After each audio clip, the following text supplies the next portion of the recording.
Welcome to Bedford School, and I'm sorry this is such a strange way to come and see it for the first time.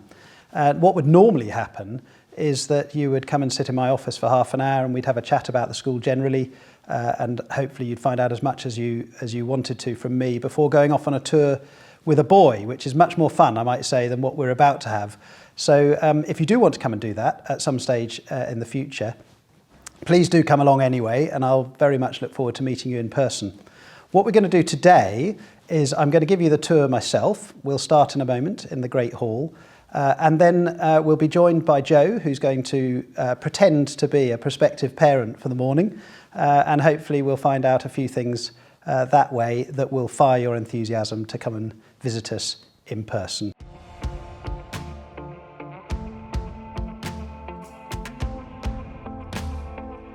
So here we are, we're about to go into the Great Hall, which is my first choice for heart of the school, if you like.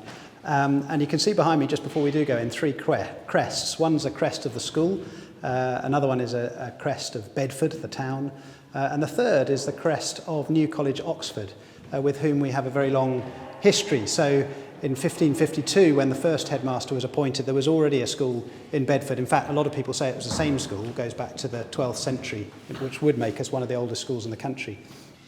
And that headmaster was a man called Edmund Green. He was a New College man.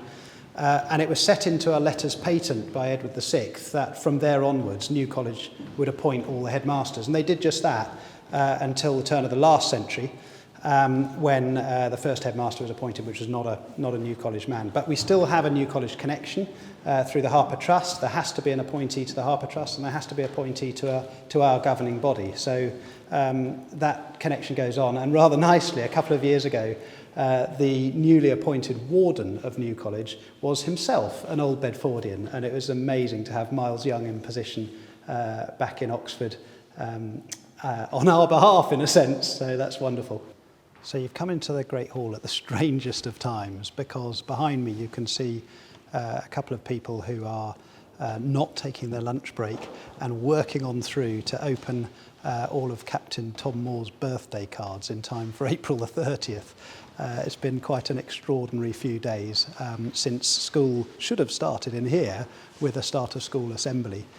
What happened instead was that I gave an online assembly, which the boys listened to, and we received delivery of about 30,000 birthday cards to open up for Captain Moore and his family.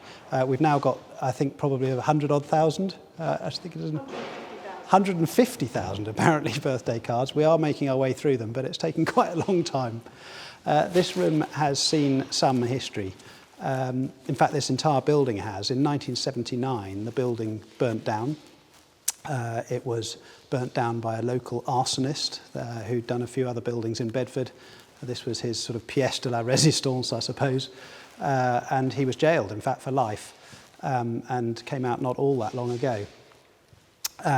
But the building burnt down on a Saturday night, and it's gone into folklore really at Bedford School, because on Monday morning there was a notice outside Bedford School which simply said school on as normal, and on Sunday the timetabler had sat down with his pieces of paper and reallocated all the lessons to various different parts of the school, the buildings, some of which you've seen, the pavilion, sports hall, boarding houses and so on.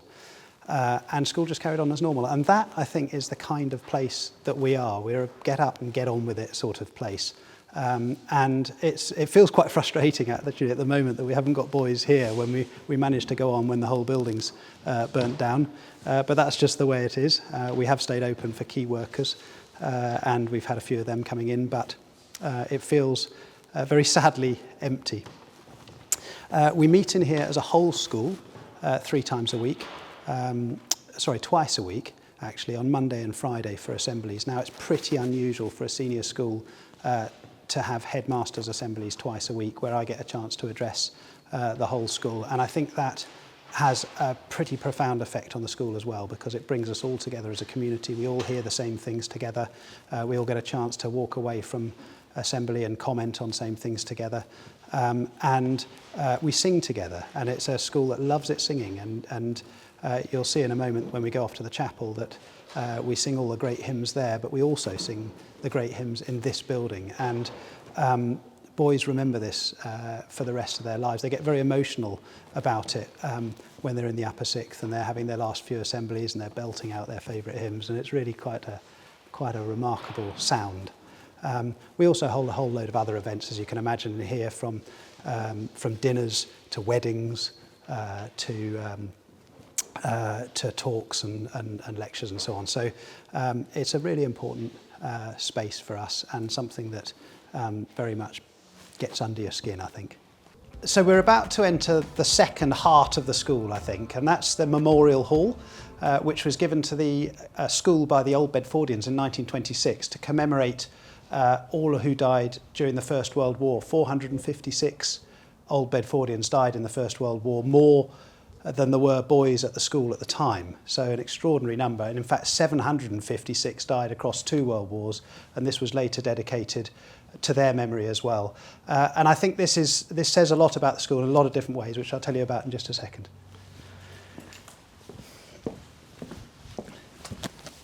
So all of our Year 9 boys, when they come to the school, have a tour of this building and have a history lesson up here, so that they get to understand a little bit of the past of this school. And you'll see what they come into in just a second. So what does this room mean to the school? Well, I mean, it's a pretty awesome room all round. It's a beautiful room for a start, but it also serves to remind us all the sacrifices that Old Bedfordians made, often at ages which are only a year or two beyond the age of the boys who are currently at the school. The room obviously comes into its own at Remembrance Sunday time, but we use it for all sorts of other things too, and it's a special room to gather in. I think that there's a couple of things probably to pick up on from today's perspective. One is that the Old Bedfordian Club is an unbelievable club for the school. It's been going for about 128 years now. I think 3 years ago we had their 125th anniversary, and we had dinners all around the world. They were great fun. We had over 1,000, well, probably nearer 2,000 actually, Old Bedfordians re-engaging with the school at that time. And these are people who feel very strongly about their education here and want to give back to the boys and to the school. And they've done so in all sorts of different ways, be that through coming in and lecturing to boys, or offering work experience in their own workplaces, or financially as well. And we've been very, very lucky with them over the years, and we feel very strongly about them. So boys who come to this school don't just come for their 2, 6, 10 years, whatever it might be. They really are here for life, and that's pretty special. I think the second thing about this room is just the notion of service, which has been ingrained in the school for many, many years. We still have boys going off pretty much every year into the forces, but actually more importantly, we feel a real sense of duty towards the local town that we're part of. And so that manifests itself in every boy, actually, at some stage during their time at the school, doing something meaningful to support and partner with our local community. And that can take all sorts of different faces, but the boys really love doing it. And they go out and help in local primary schools, or they go out and help in local care homes and so on. And they're even doing it actually during the lockdown, which is marvellous.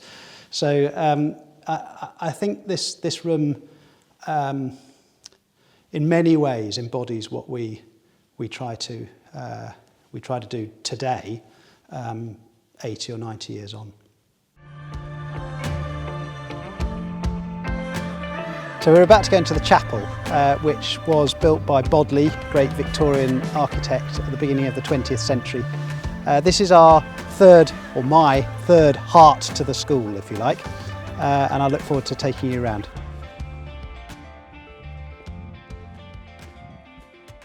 This is a really lovely building, and it's a building that really gets under the skin, I think, of all Bedfordians, regardless of whether they feel religious in a Christian sense or any other sense, or not religious at all. We meet here every week as a whole school, or close to, as we can get to a whole school. We have to have one year group, unfortunately, sitting out each time and having a different assembly because it gets too full. on Wednesday lunchtimes, and then we have a singing practice on Friday, and the boarders have Sunday services in here every week.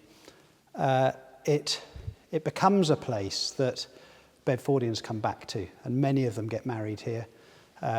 Sadly, many of them have their, or happily maybe, I don't know, at the end of their life, many of them have funerals here which bring old friends back together again. It's something that we feel very proud of. We have the most amazing chapel choir. A lot of choristers from choir prep schools come through this school, whether in the UK, so places like St Paul's and Westminster Abbey, or in Cambridge, King's and John's, or even overseas as well. We've had some wonderful German choristers in recent years. And a choir of 50 in an all-boys school, a chapel choir of 50 in an all-boys school, I think is really remarkable. And they also tour the country, and they go and sing in various different cathedrals. They go off to Europe sometimes on every other year, I think, on tours. And a couple of years ago, they were the only robed choir singing at the Albert Hall in the Festival of Remembrance in front of the Queen and the Prime Minister and so on, which was a really special occasion. So we've got a great tradition of music, chapel music in particular. We've got an amazing organ. We've got some brilliant boy organists. And as I say, this just becomes, I think, part of you as you make your way through the school. So we're about to go into the music school, which was put up in 2005, so it's a pretty new building for us. In fact, it was the start of probably a full decade of significant building at the school. Music's really important to this school. We've got a lot of it. Again, all standards and qualities, but we believe strongly in the power of music to help pupils grow themselves. And there's about 450 music lessons a week here. And when I last did a count, we had 104 concerts or services in one Lent term. That was a couple of years ago. And I believe the number's still pretty similar today. So this is an important building for us. So we have 9 full-time music teachers and a whole host of peripatetic teachers. And as I say, half the school learning musical instruments. And they're all housed in this building, which contains a lot of practice rooms, a recital hall, which we'll go and have a look at in a second, recording studios, various tech suites, and in fact, music technology is really big here.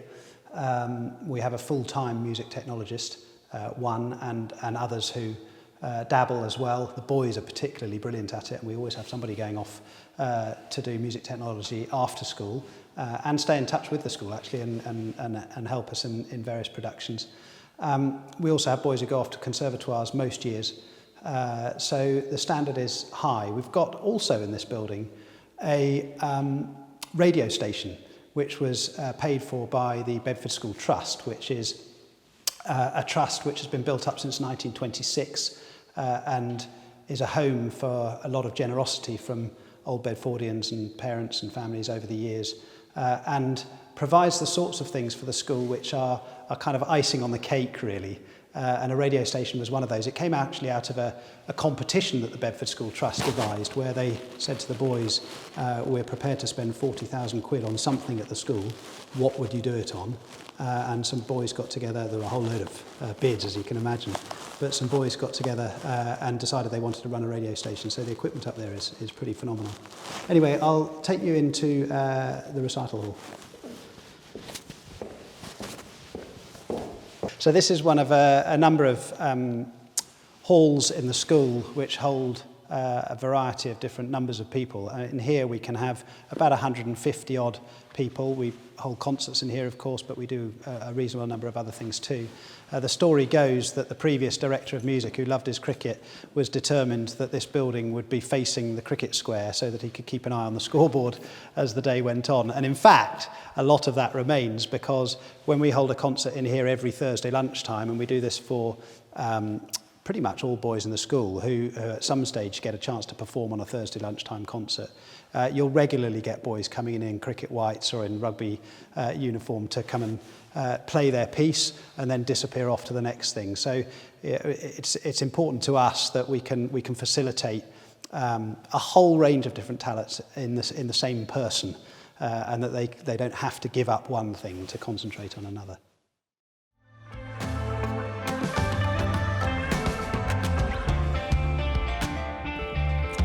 So I haven't included this building behind me in one of my 3 hearts of the school, and I can just imagine there'd be a whole load of current and old Bedfordians who'd be up in arms at me not including our cricket pavilion, which of course doubles as a rugby pavilion in the winter term. I mean, this is the heart of our sport, and Bedford has loved its sport for very many years, and so do I, frankly.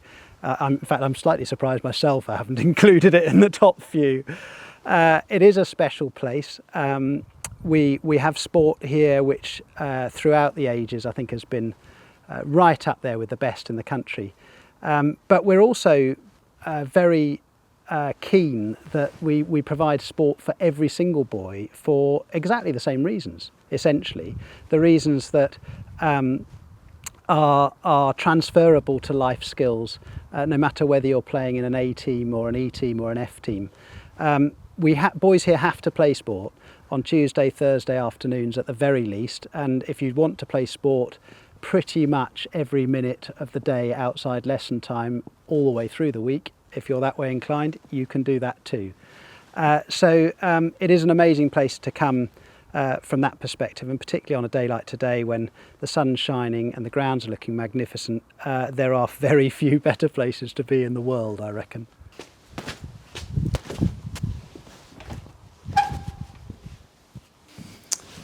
Well, welcome to the Alastair Cook room. He's probably our most famous old Bedfordian at the moment, and we had this transformed a few years ago. My predecessor did a great job on it, obviously. We've had so many well-known old Bedfordians or Bedford-related sportsmen. Most of the cricketers will have heard of Alastair Cook, of course. Over there on the far wall, we've got Alastair Cook's cricket bat next to Jack Hobbs's cricket bat, which is amazing. If you chose an England all-time 11, they'd probably open the batting together.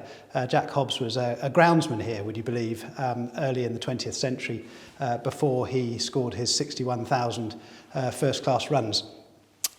We've also had a lot of people who are famous for all sorts of other things around these walls, and you can see up on the walls here all the teams of the past. There's a man just up here who I recognised not very long ago and ended up coming to do a speech day for us, who is, for instance, editor of the Times, which is quite fun. And outside here, we've got a little photo gallery of all those who played international sport. We've had 24 rugby internationals, a whole load of cricketers and rowers and hockey players and so on. So it's a pretty exciting place to come if you love your sport. If you don't love your sport, as I said before, it really doesn't matter, because we've got all standards here, and we aim to enjoy what we're doing, no matter what standard we're playing at. So as a classicist, I'm completely out of my comfort zone in this department. This is the science block.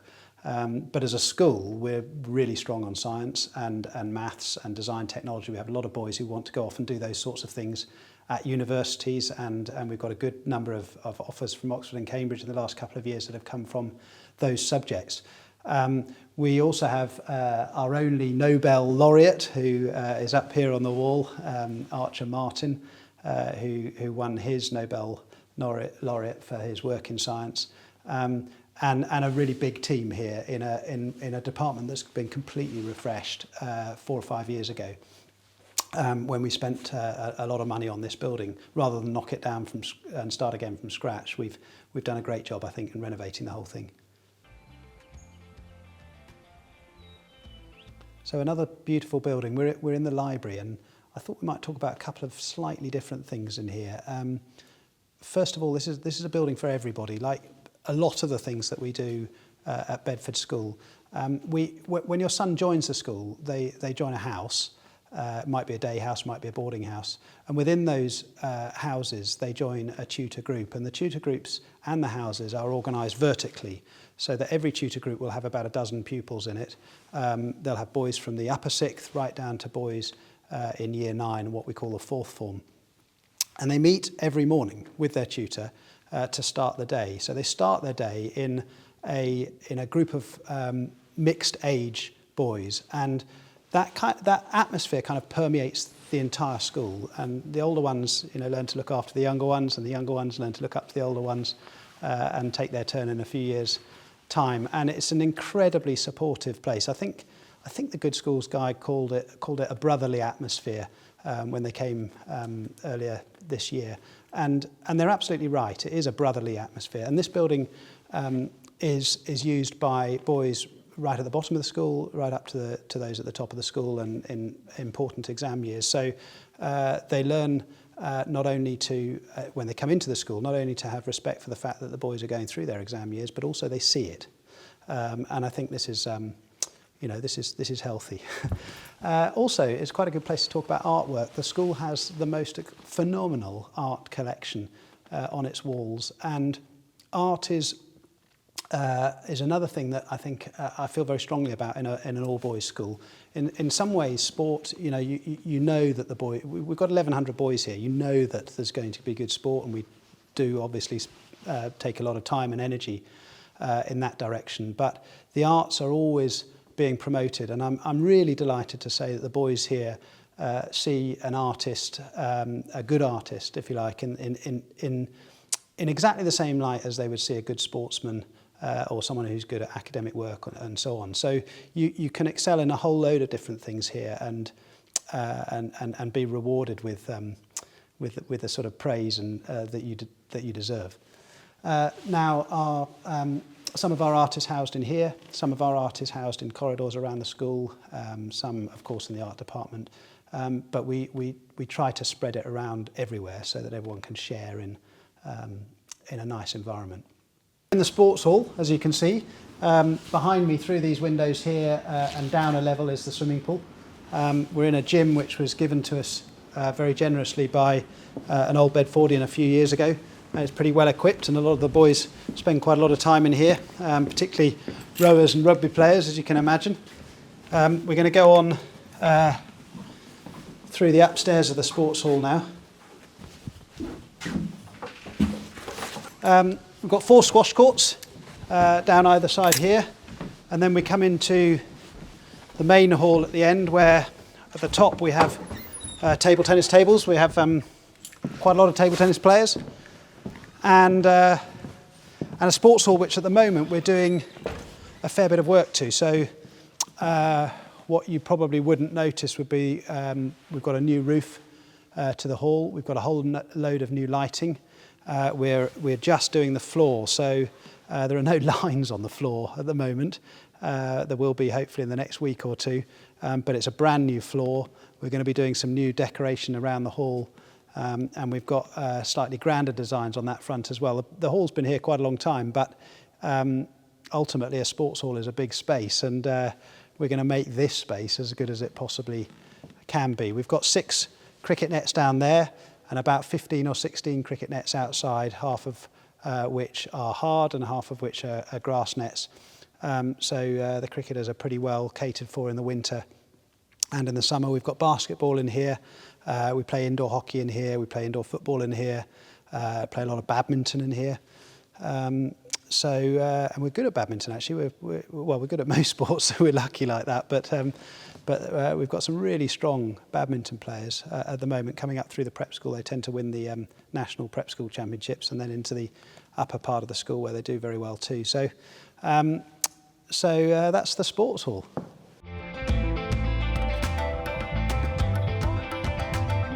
See, we're in the art department, and this art department is I don't know if it's unique, but it's definitely pretty unusual. We run it in a very specialist way. So the boys will do some printmaking, some sculpture and some painting whilst they're here in each year group, and they'll rotate through. And what that means is that we can hire as staff specialist sculptors, specialist printmakers and specialist painters. So we feel pretty blessed with that, and I think it's definitely a unique selling point for staff members when they apply to the school, because often you'll find somebody who's a real sculptor specialist who that's what they really want to do and they're fanatical about it, and this comes through to the boys when they're here. It's also a wonderfully pastoral department.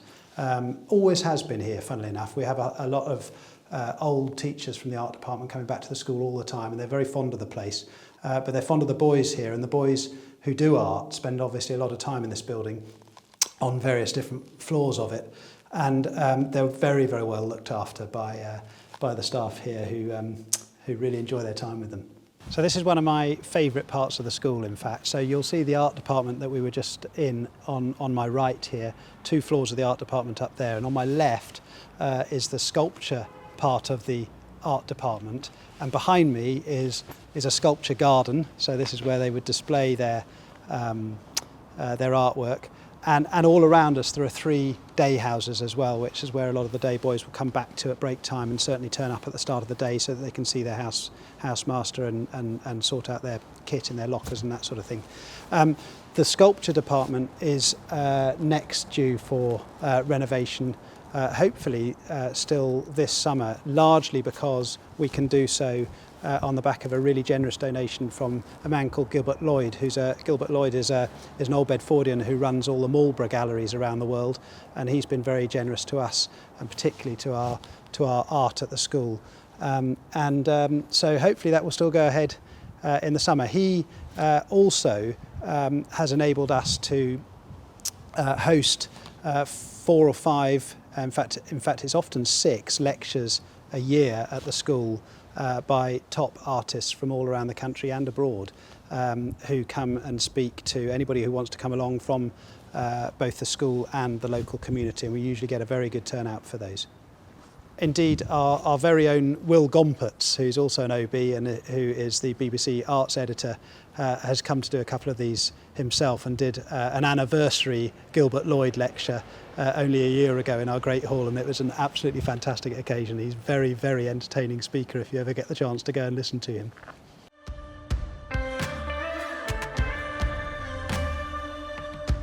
So here we are down at the Quarry Theater.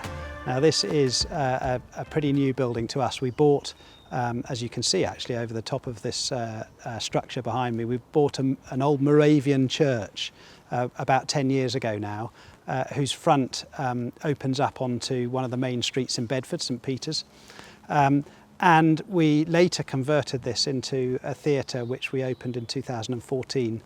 And it's been an unbelievable addition, not just to the school, but to the whole community. So we run the theatre ourselves and we own it, and all of our boys will have their drama lessons in here, and will put on their plays in here and do their rehearsals in here. But we also run it as a town theatre, and we have up to 10,000 people come through the doors every year to often 3 or 4 events a week. Of a hugely wide-ranging nature. I mean, some of it is theatre, of course, and some of it is film or music or lectures and so on. So it's a 280 seat theatre, and it's something that we're particularly proud of. It's also given a huge boost, as you might imagine, to drama at the school.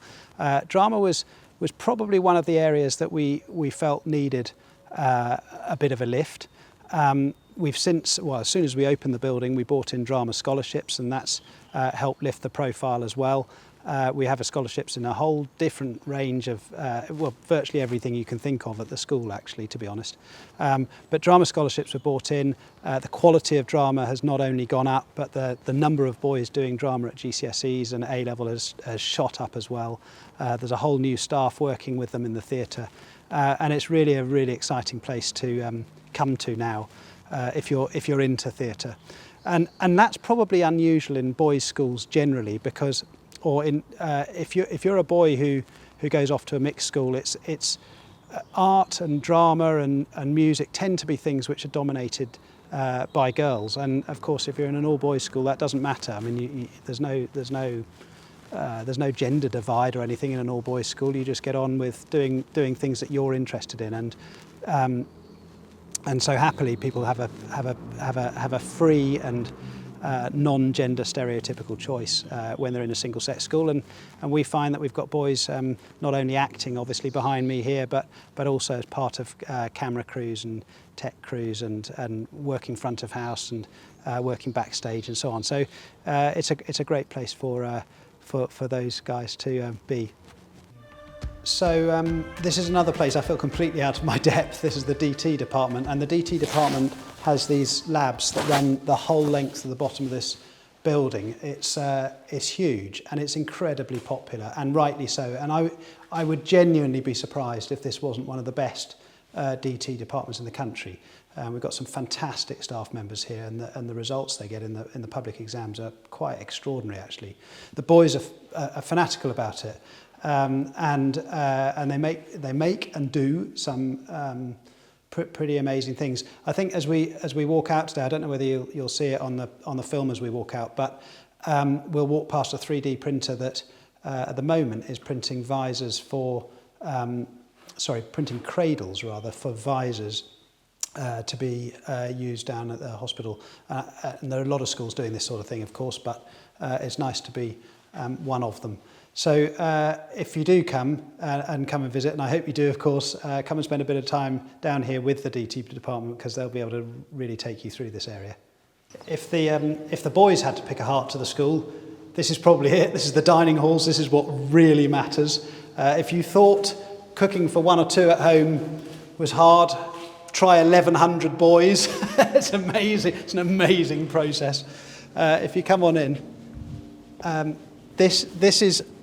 I know I'm a bit biased now, but this is honestly the best school dining hall I've ever been in. I don't know if you can hear as I came from the corridor into here, but the acoustics are fantastic. The ceiling has been done in such a way that you can have a conversation across a table like this when there's 400 people in this room and not have to raise your voice. You can hear everything that's said.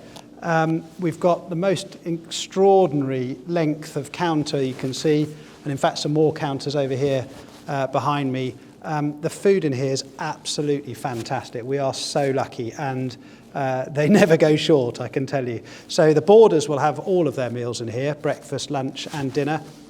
The day boys can also have all of their meals if they want, but the lunch is included as part of the fees, and if they want to come to breakfast and dinner, they just have to sign in, and it's literally about a pound a meal, so it's not very much, and the breakfast goes the length of these counters, so it's pretty extraordinary. So we get a good turnout for those too.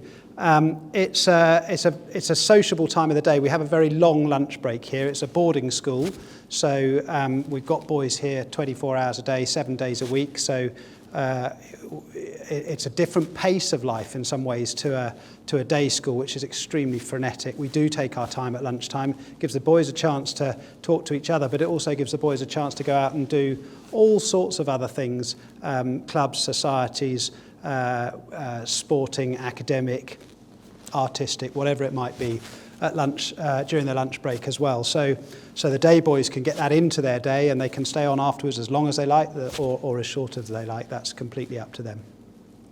Do the staff dine with the boys? The staff do dine at the same time as the boys. They often don't dine with the boys. I mean, I make a point of it myself. It's one of those things in schools, I think, where different schools take different standpoints on this. You gain a lot by the staff dining together because they're sharing good practice, and they're talking about all sorts of things that are happening during the day together, and that's quite an important time for them. But of course you lose the fact that you don't get the chance to sit down with boys and having a chat about their day during lunchtime.